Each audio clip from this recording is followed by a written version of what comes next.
other than fishing ports. I don't know where you want to take them to. I don't know where you want to develop for them.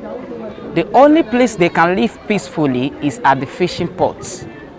So, no to the land grabbing. You know, we have experienced a lot of things, and now we have come to say no to the land grabbing, and let us not to be chased from our homes. The locals, made up of 3 fishing communities, Makoko, Okwagbon and Sogoro, have organized themselves on different occasions to protest the government's relocation and redevelopment plans. They say rather than build the much-needed infrastructure the community needs, the government is employing subtle means to steal their land and redevelop it for the benefit of the city's rich. In 2017, thousands of people in Otodogbame, an informal fishing community, were left homeless when officials of the Lagos state government and armed policemen conducted a forceful eviction. The raid led to the destruction of homes of about 5,000 people and the death of a man who, according to the Justice and Empowerment Initiative (JEI), was shot in the neck. Look at Torugbame. They just wake up in a day and start pursuing them up and down. They even promise them that don't worry, we'll settle you in another community. Torugbame people, they are in Makoko community when they pursue them away. Ikate people, they are in Makoko community. Bariga, they are in Makoko community. Now everybody now in Makoko community, all the people you have chased away, you have promised to relocate them in another community, which you didn't even do.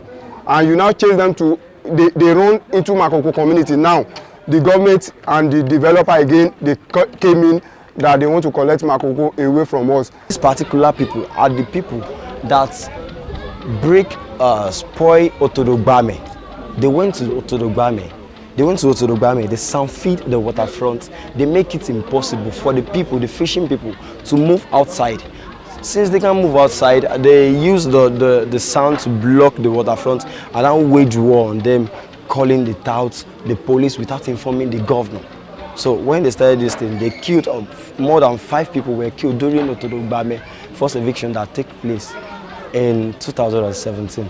In an apparent move to avoid public backlash, the state government chose to adopt a new approach of dialogue with the representatives of the Makoko Iwaya waterfront community. But things quickly turned sour when the locals felt sold out by their leaders, or bales, as they are called in the local language. Residents showed us an MOU where the bales signed an agreement with a private developer, FBT Coral Estates Limited, giving consent to the state government's proposed redevelopment and regeneration plans. The residents, however, argued that the MOU was signed without the general consensus of the community. When they came, they proposed the plan. The youth, everyone in the community doesn't support their motion. So we said no. Suddenly they went to meet with the developer Femi of FBT Coral Limited. So when they met with Femi without our consent, they signed. We heard that they signed an MOU. They signed a MOU. When they signed the MOU, we heard about it. We are not happy because we didn't meet together to discuss this. So we were angry. We asked them that we are not in support with this MOU they signed. So they were like, we are the leaders. Anything we want is that. Anything we want is what you will take. What I've learned so far, speaking with members of this community, is that while they are open to development in terms of better schools, healthcare and other infrastructure, they want all of this on their own terms. Now, their fear is that these developers could take advantage of them and steal their land. Now, they say that fishing is their primary source of income and any form of relocation is not welcome. It is important to understand that the MOU speaks of several redevelopment projects that the community will benefit from, such as jobs and other social amenities. But a part which speaks of a displacement and resettlement at a later date worries the residents. The Lagos state government, on one hand, promises to redevelop the area and turn it into an upscale estate in line with the themes agenda of the state. But in the same breath, the MOU speaks of a relocation and resettlement of the locals. This contradiction raises 3 major questions. Since the MOU did not mention the construction of low-cost housing for the residents, how will the construction of an upscale mega estate be of benefit to the fishing community? Where does the government plan to move the fishing community to? And how would they be compensated? These are the questions TV360 Nigeria put forward in these letters to the Office of the Public-Private Partnership, whose special advisor is Okpe George. The Lagos State Ministry of Waterfront Infrastructure Development, headed by Ahmed Kabiru, and the Lagos State Ministry of Physical Planning and Urban Development, which was headed by Salako Idris at the time of this report. Sadly, all attempts to get a response from these three agencies, who play vital roles in the redevelopment plan of the Makoko-Iwaya waterfront community, have been futile. After an initial cancellation of a scheduled interview by the Special Advisor to the Office of Public-Private Partnership, Okpe George, we finally got a response months into this investigation. In a signed letter, the Special Advisor gave vague assurances of the state government's resolve to work in partnership with the locals. His responses did not give clear and direct answers to the questions and demands of the residents of Makoko-Iwaya waterfront community. We have also tried to get answers from Felix Moka, who is named as a legal representative of the Makoko-Iwaya fishing community in a memorandum of understanding. All calls to his numbers were unanswered, and he did not respond to his text messages. Despite several protests, reclamation activities on the Makoko waterfront continues. As you can see behind me, that's a dredging machine set up by FBT Coral Estate Limited to reclaim more than 50 hectares of land off the Makoko waterfront. Now, fishermen say the dredging activities, as they call it, has made fishing quite difficult. While the questions of the residents of Makoko-Iwaya waterfront community remains unanswered, the sorry state of housing deficit in Lagos is better explained in these numbers. An estimated population size of 23 million residents, a housing stock of 1.49 million units, and a household size of 4.9 people puts the housing deficit of the state at 3.2 million housing units. The Lagos State government is not unaware of this problem and says it has delivered 14 housing schemes in the past 2 years, contributing 7,000 affordable housing units. While this number of homes can barely solve the city's housing problems, these houses do not come cheap, as houses range between 4 million naira and 20 million naira. With Lagos having a poverty rate estimated at 8.5% and the vast majority living below extreme poverty levels, the construction of mega estates and even the low-cost housing estate is unaffordable for an average Makoko resident. This will further worsen the housing crisis and push more of the state's population into slums and, worse still, homelessness.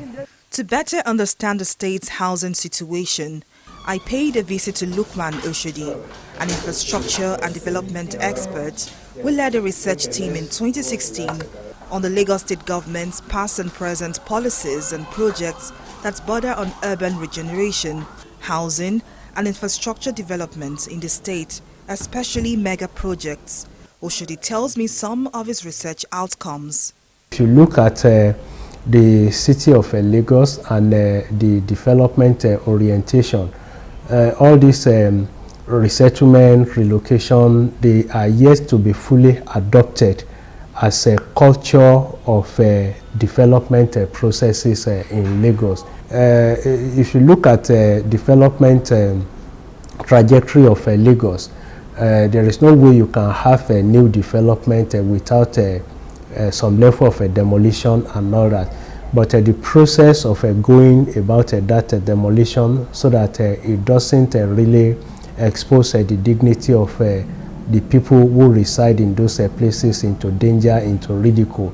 Those are the key points that need to come into play. Sadly, the problem runs deeper than mere numbers suggest. When evacuations are carried out, families are torn apart and may never be properly compensated or resettled decades after. This was the case of some residents of Old Morocco who were lucky to be resettled in this substandard housing in Ikota area of the state. Now 70 years old, Roselyn Odimoko was a young mother and wife in 1990 when she and her husband lost their homes when the then military governor of the state, Raji Razaki, ordered the forceful eviction of more than 3,000 residents of Maroko. When they give us notice 7 days that they're going to let everybody pack away, we think say that it's a joke. Before the 7 days, they bring bulldozers, soldiers, surround all the whole Morocco. That day of 7 days, they start demolishing all the whole places. That's during Razaki regime. That's 1990. Like I myself, I sleep for main road for good 2 weeks because nowhere to go. I have children. My husband is there. Many people, we don't know where to go. 7 days notice to go out is how Morocco. Some people are sleeping under bridge everywhere. The government still call us when we are reporting. Where are we going? Where are we going? Then give us say that we come and take our allocation paper for this 80 years a year. We went there. Then give them. Like we have 2 houses. They not even give us 1. Some people have 3. Then give them 1. It's by luck. The house at Morocco is 10,000 houses. But the people they locate for this place, both Jakonde and this, it's not all to 6,000 or 5,000.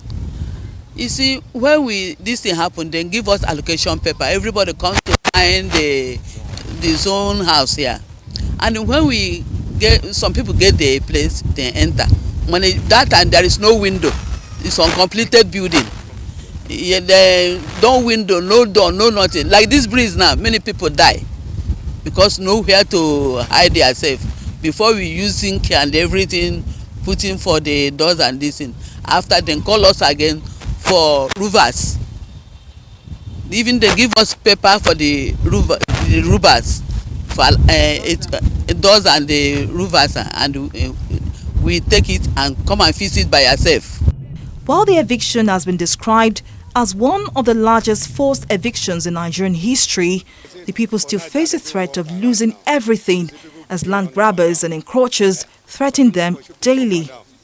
February this month, this year we just say caterpillar just coming. They bring sand, fill all these places. When they break, they will continue fill. When they break, they fill. When they break, they fill. We go and meet them and say, who send you this work? Because we know because they have gone and this OPC people. And then we cannot go and meet them.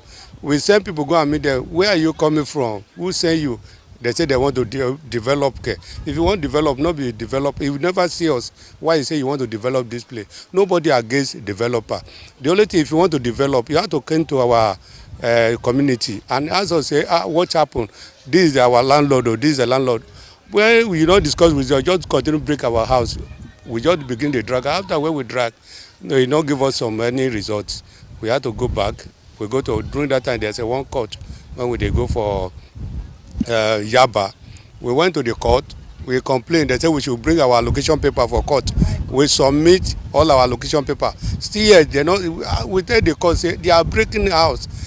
Let's give us stop those people for us, Joshua. They say no, they cannot stop. This is how they normally treat us in this community like this.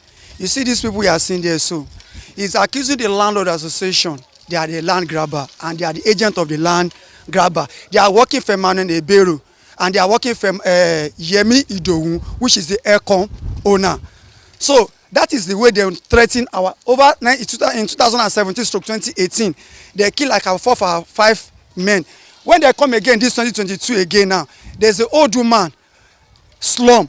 So also a pregnancy woman also die in these cases like this.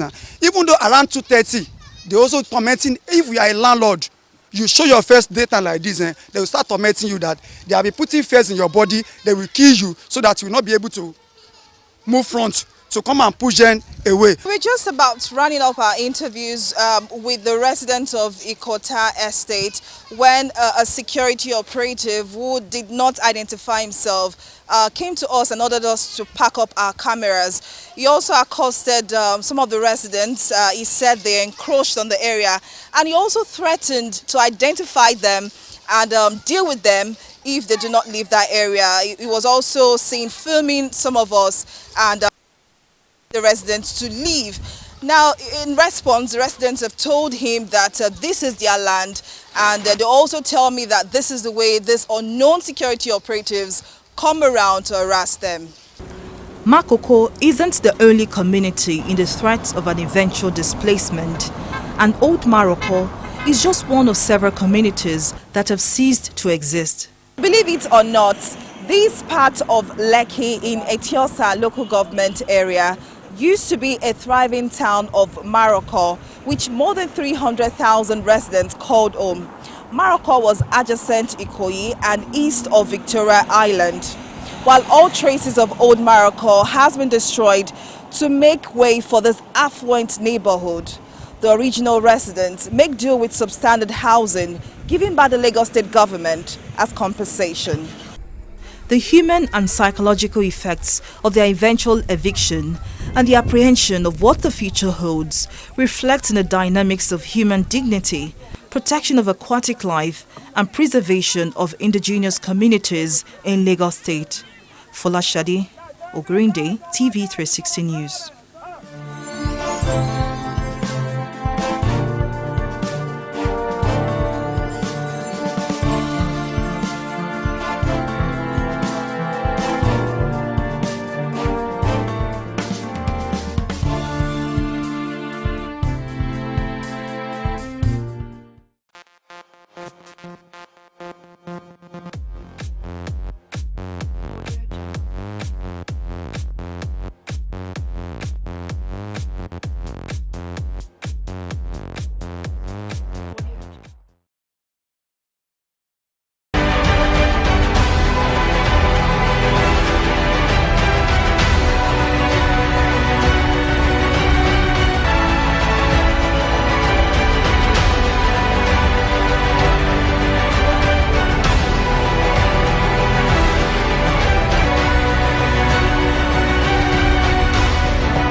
Glad to have you join me on the program. I am Mary Kanu.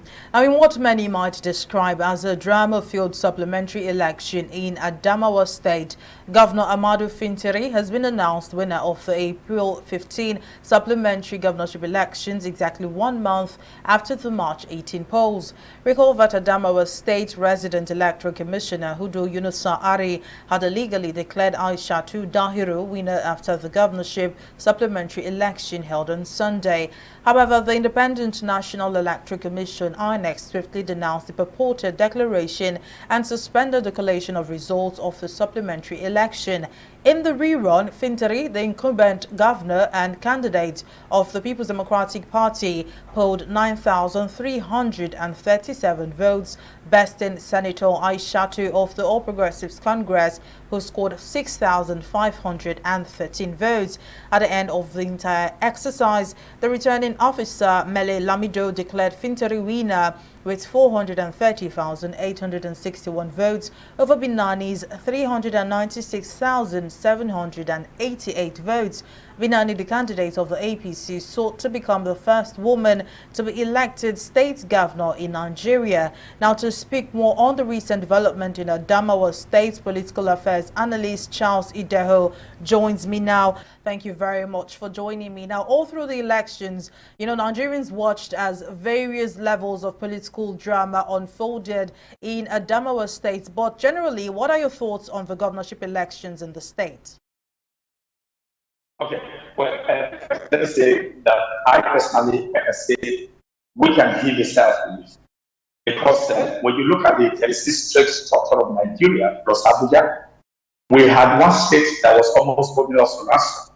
Other elections have been concluded on the 18th of March 2023, and they moved on. Winners have emerged, and they are already setting up committees on how to hand over from one governor to another. In the case of states that are having a change of baton, but you now have Adamawa that was almost voting for us. So now that the elections have been declared conclusive, and then the winners are in line with the mandate of people have been announced, so we can now move on with other things. Now that a winner has emerged, a winner that is truly reflective of the people's mandate in Adamawa State.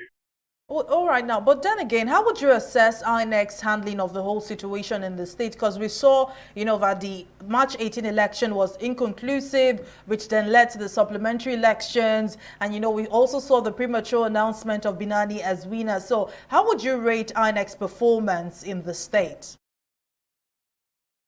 Well, first, I will look at INEC sectorally. This is why it is very important for us to consider the process of recruitment.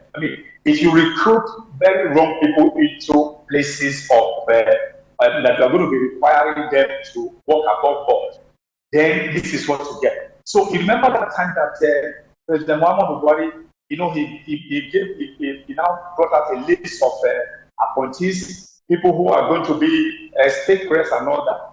Amongst them was Loretta Onoche, who we know is very fiercely supporting of this government. She once held the position as one of the spokespersons for the president. So imagine someone like that, being in government, being among the umpire. It's the same thing you have with Hudu Yunusari. Hudu Yunusari, we understand, is very close to the Attorney General of Federation, of course, who you also know is very partisan. So it is whatever we had in Adamawa is a reflection of the poor, what I call the poor, how you get the recruitment into that position of state press. So when you put in somebody who is fiercely partisan for one party, you expect him to be above board. It's not possible. So what I feel is that INEC, for us to have an INEC that is going to be above board, where you have to cleanse the unjust table, when we need to go back and recalibrate the structure called INEC, so that we're able to have people who do not have maybe party affiliations, who do not have party leanings to all these parties, whether it's APC, whether it's PDP, whether it's Labour Party. It is only then we can have people who can discharge their duty very effectively without any fear, We can decide their duty without any pecuniary gains and all that. But the way it is now, there are people within INEC, outside Professor Mahmoud, who are very, very partisan. And one of them we have seen in Barrister Hudu Yunusa, who, of course, he betrayed everything that he had for the party APC. He betrayed everything, and even went further by even disgracing even himself as a lawyer. I mean, lawyers are supposed to be above board. When a lawyer begins to now do things that are improper, then you now see where we are headed as a people in this country. Maybe. I know you're talking about Yunusa Ari, that's the suspended resident electoral commissioner of Adamawa State, but you also said he announcing the illegal announcement was not, he was not constitutionally empowered to do so, but he did it all the same. So do you think there was a preset agenda to the action? Well, Mary, I think that obviously there was somebody who may have been beating the drum. You understand? Because I do not think that this Yunusa Ari could have acted alone. Number one, he was accompanied to that center by the state commissioner for police, someone as highly placed as a commissioner of police in the state. He was accompanied them, and then you look at what happened. NTA, that is a government-owned agency, also, gave them that platform. And then one of the spokespersons of the president-elect, the minister of state for labor, what's his name? Teamo also rose to town to also congratulate that Benami. So it tells you that there are people who were beating the drum for Yunusa Ari. I suppose I mean, wasn't acting alone. Because it was acting alone, you now see heads rolling. You understand what I'm saying? But as we speak, I still do believe that Ari acted a script that was badly scripted. That's exactly why he came out the way he came out there, Mary. Well, Binani was looking to emerge as the first female governor, in the country, and many were hopeful that history will be made, but could her gender have worked against her in the race to become governor? Well, if she has emerged as the first female governor in Nigeria, that is duly elected. Don't forget that in Anambra, when Peter Obi was impeached, he definitely that time, I think it's Etiabad, I've forgotten her first name, I think that Etiabad actually took the mantle in Obi's step until court restated Obi. And then in the history of Nigeria, Etiabad is never to be remembered as someone who ever held that position. Of course, that's in the history. But you see, if you must emerge and to hold that history, to say you are the very first female duly elected governor in Nigeria, it has to be something that will follow due process. Not victory that is snatched through the back door. Not victory that is procured, using all means power. That's exactly what I say. But again, even as I have the advantage. We also have a female president in this country. But if that female president or female governor must emerge, they have to pass through ways that are proper, so that we can hold our head high among the community of nations. Now, it would appear that supplementary elections are gradually becoming the norm during every election cycle in Nigeria. So what do you think needs to be done for us to get it right the first time and maybe avoid all the hassles and even expenses that come with supplementary elections? Well, there are factors responsible. Number one factor is the way that candidates emerge amongst, when you look at the parties that are the parties that are flying their flags, a candidate want to fly a flag. Look at their primaries. The primaries usually flawed. Look at what happened in Kogi recently, where they said the governor just did everything possible within his power to make sure that whether it's his father or his nephew emerged as the party flag bearer for APC. Of course, Senator Smart Adeyemi has been crying foul that that process was marred with all manner of irregularities and then that primaries never held. So it goes across all the states in the country. when you have a process that is fraught with irregularities, this is what you have, so that it's not always properly concluded. But if you also look at this sort of winner takes all that we have. That everybody, if you are going for election, you want to win, you want to kill people who are going to be vying for you. I mean, against you.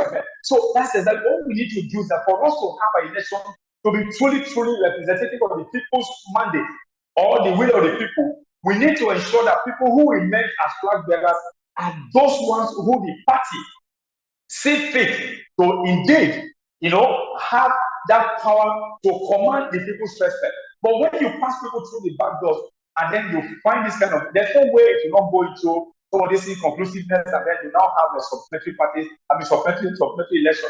Not only that, you also have the cost. These days, you find that over the years, we have lost, the election, we have lost all the powers to elect our leaders. When we elect our leaders, people will say, oh, no, don't worry. Whatever happens, you go to court. So the court has now taken over. They have usurped the power of the electorate to now choose who govern Nigeria. And of course, that's not something that we must applaud at all. We must find a way to get this thing out of our body politics. All right, now, political affairs analyst Charles Idaho, thank you very much for your time. Thank you very much. I will take a break now, but when we return, the program will continue. To stay with us.